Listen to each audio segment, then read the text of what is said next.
Well, good morning, everyone, and it is literally morning. I'm here today to actually wrap up number 5 of my series. I've gone raw vegan for the summer. I've been going pretty steady on it.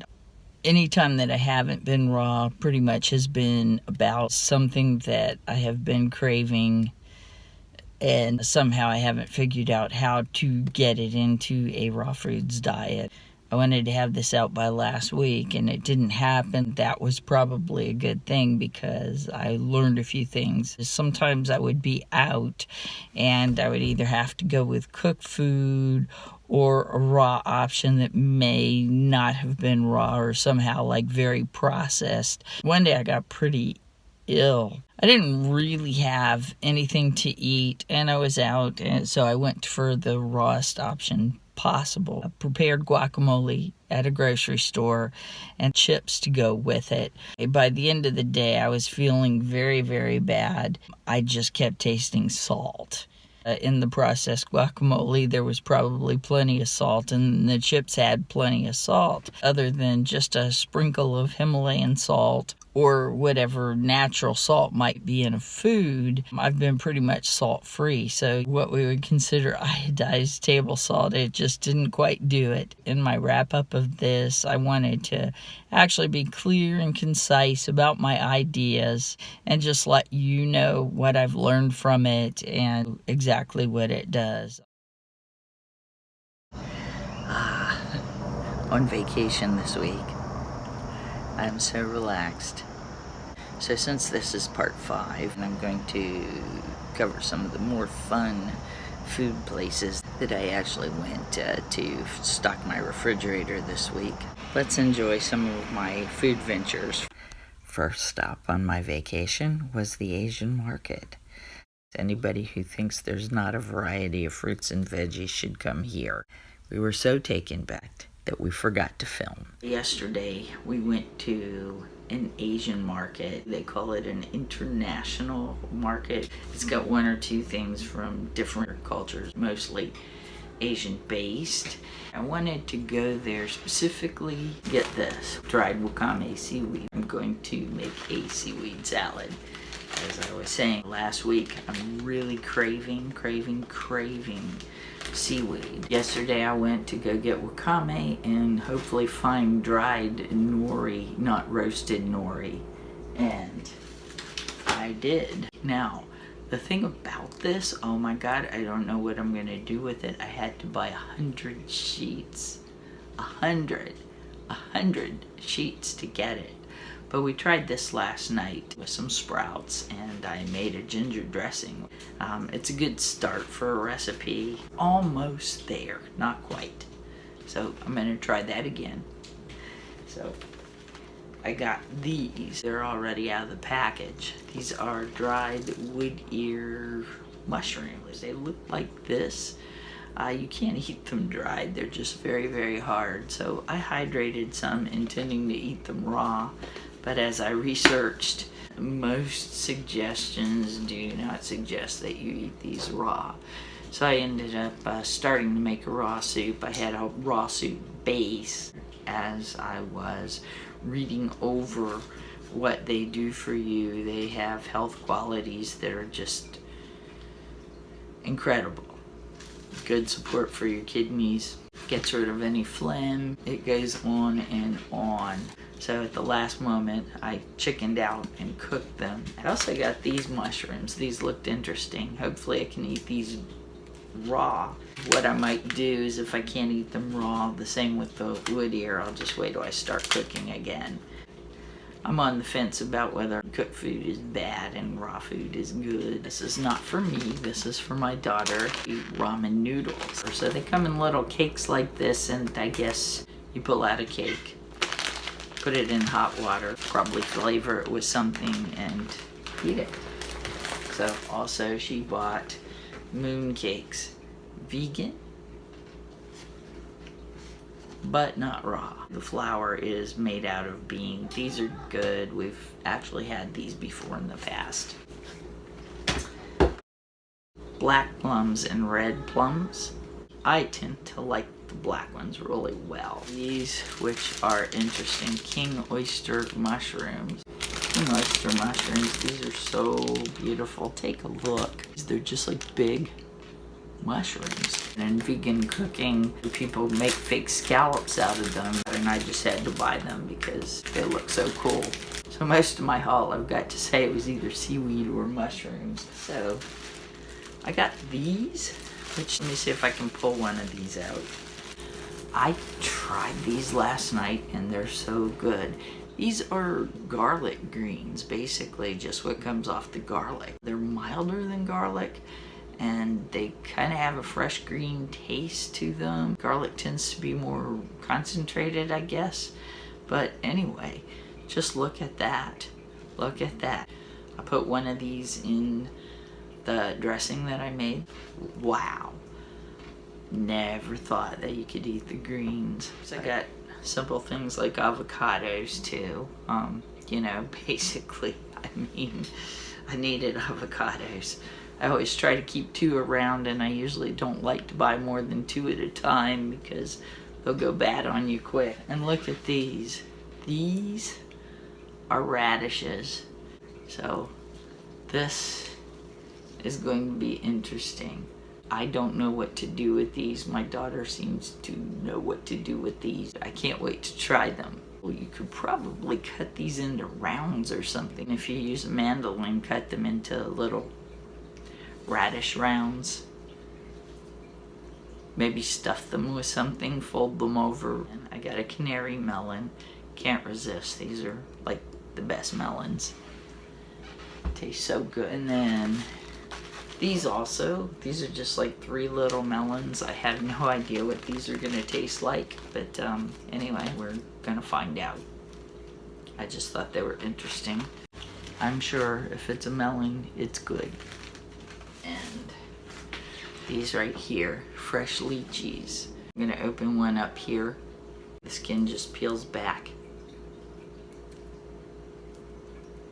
Just like this. And exposes this beautiful, moist, tender fruit. That is so good. Tastes just like a flower, or what I would imagine a flower would taste like. That little seed in there, don't eat it. Oh my God, don't even bite into it. But anyway, just again, stay away from that thing. Hope you enjoyed my Asian market food haul. And I'm gonna make a wakame salad. I pretty much read recipe after recipe yesterday to try to figure out how to make it. Hydrate the wakame, and then you put sesame seeds, rice vinegar, ginger, and a little sesame oil on it. I have to find cold pressed sesame oil somewhere. And the second day of my vacation, we went to the farm market. All this produce is so incredibly good. Totally fresh grown, not sent in and put on ice for 6 months or whatever they do at the grocery stores. I come here basically for the melons. The melons are just incredible. Also, I picked up other things on the way. I pretty much spent all my grocery money in here. Here I am picking out banana peppers. I've tried one already, and it is so good. It tastes so fresh. This is pretty much how I'm eating and living my life right now. And the tomatoes are to die for. Fresh, vine-ripe tomatoes. Just fantastic. I'm making probably my second haul since I've started doing this. I mean, every single tomato in my refrigerator definitely gets eaten. I can't say that for anything that I've gotten at the grocery store. Day 3, outdoor farmers market. By this time I had spent what I was going to spend, but there were a couple other things I needed. We did meet somebody with garlic, and I also needed some red peppers, and also walked away with some freshly grown leeks. Far different cry from what I have gotten before. It's pretty much all fresh. One thing for sure, is I have been clean eating fresh, whole ripe fruits and vegetables. No questions asked. Now, I am a person that if somebody says to me, oh yeah, raw food diet is 100% the greatest thing in the world, it will heal you, it's this and that, I have to say, show me the proof. I've gone into the stories that I've told about people curing themselves of cancer, all kinds of curative stories. I've also got to take into consideration that, yeah, for some reason it works. Now, scientifically, they say things like, oh, yeah, well, it's the enzymes, actually. And then there's other scientists that dispute that and say, well, it can't be the plant enzymes.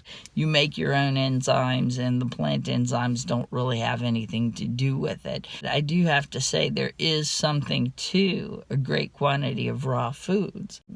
Raw foods versus cooked foods. There are certain cooked foods that will give you more nutrition. The vitamin A in carrots. By the same token, there's vitamin C. If you cook something with vitamin C, the cooking process destroys the vitamin C within. I can say that this diet has been very, very healing for me. I've noticed like a lowering of my blood pressure. I do have more energy, more strength, more stamina. Is it as much as I want? No, it's not as much as I want. If I were to continue on, would it give me more than I want? Maybe, possibly. It's really given me an up in healing. There was healing there with a vegan diet, but the raw food just kind of accelerated that. Why it works, I don't know. If it's not the enzymes, what is it? I've discussed before the concept of life force, the life force of the food, that it is a living food. That very possibly has something to do with it. As far as miraculous healing is concerned, some people, it's just like they'll go on a raw food diet and go, I feel so instantly better, 2 weeks and that's it. No, I don't think so. They're feeling better, they're excited, 2-week turnaround. I just don't think it happens. Ever since I've been a vegan, I've always gotten what this thing is called the vegan bloat, where you feel bloated sometimes after a meal. But on raw foods, I don't get the bloat at all. Some people claim that they go onto raw foods and they actually start to get this bloat. These are just things that I've heard, so I don't know what the situation is, whether they were going from standard American diet to a raw vegan diet, or whether they were going from a vegan diet to a raw vegan diet. But the bloat being non-existent as it is now is definitely a very good thing. I can't say enough for that. There are still the cravings that I get, and they all tend to be grain-based or bean-based. I've kind of taken care of the beans now. Any bean that I think I need, I'll go ahead and sprout it. But the grains, actually, and the starches, that has not left me, and I will get this thing for grains where I've got to have some kind of nutrition that a grain has. That could be just my circumstance. People who have it figured out, maybe it's a different story. Also, I think there are certain things that some people need that other people don't need. I've never been much of a carb loader that way, where I have to sit down and I've got to do like a ton of rice or a loaf of bread or 5 baked potatoes at once. There's something in those foods that I am definitely needing, and I can hold out for a while, but all in all, after I eat it, I definitely feel good. I'm going to remain raw until October the 1st. I want to give it a fair chance. So anyway, when I go back to cooked foods, I want to be very wise about doing it. There are certain things that I know for a fact need to go out of my diet. Raw foods has done one thing for me that has propelled me into a whole foods plant-based existence. It has done such remarkable things for me to actually help my stamina and energy. I can get up the staircase so much easier. I go to the gym to work out, and before my workout was wimpy, just a wimpy workout. And I've noticed a lot more strength, a lot more energy to get through my day, a lot more energy to do things, clarity of mind. And sometimes, not all the time, I work with numbers. I can take a string of about 9 numbers, keep it in my head, and be able to key it down on the computer.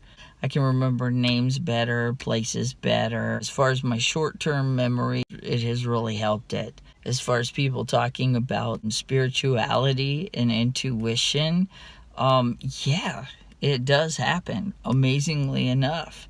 Let me not say that it's so much more spiritual. A long time ago, I came across a quote or a thing that said that you are a spiritual being having a physical experience. I've had these moments, you know, I haven't been raw that long, but I've had these moments of just like this clarity, which is amazing. And I don't know how to go into it any further. I just kind of have these moments where I can almost see outside of myself. I don't want to set myself up as some kind of guru or spiritually enlightened person, but it's different. There's a different intuitive side to it.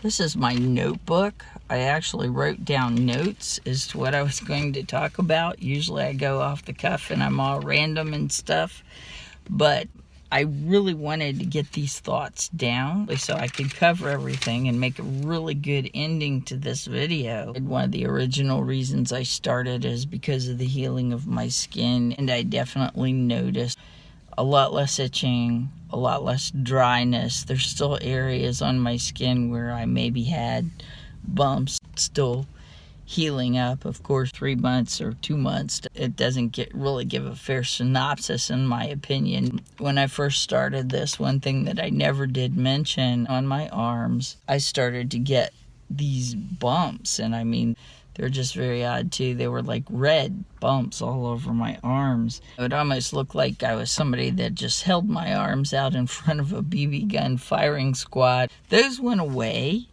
My arms did actually look better. I've seen progress. There's parts of the scientific community that want to discount raw foods because maybe you can get your nutrients from cooked food, but there is something to it. I mean, that's all that I want to say. I'm trying to still look at it with a cold eye just because I don't want to get this excitement going and say, yeah, this is doing this and this is doing that. But there is a difference. There is a difference in raw foods versus cooked foods. So when I go back, I'm going to be eating like 75% raw. That sounds kind of funny. It almost sounds like raw till 4. First 2 meals of the day raw, your third meal of the day eat something cooked. If I were fashioning raw till 4, it'd be more like raw till 7 when I get off of work and I actually go home and eat my dinner. So that's about all I have to say for now on the subject of raw food. In conclusion, as I go 75% raw, I guess I'll figure out if 100% raw is better or not. Up until January, when the tropical fruit kind of comes in, it's not so easy to actually get raw foods that really taste good. Right now, summer, I have the advantage. Everything is growing. Being I love mango, I could definitely go on a mango binge in January. I hope you enjoyed this little 5-part series. I hope you learned from my experience. I highly suggest if you haven't tried raw, go ahead and try raw. See how it does for you, or up your raw, because somehow it definitely does work. You're just upping your vegetable intake and you're not eating all the processed foods and the chemicals and the salts and the sugars and all the things like that. It's a very, very healthy way to eat.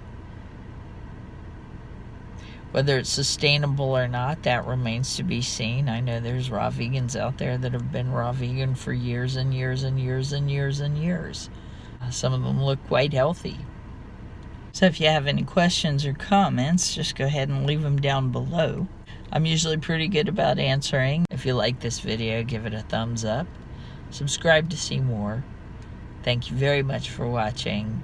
and have a good day.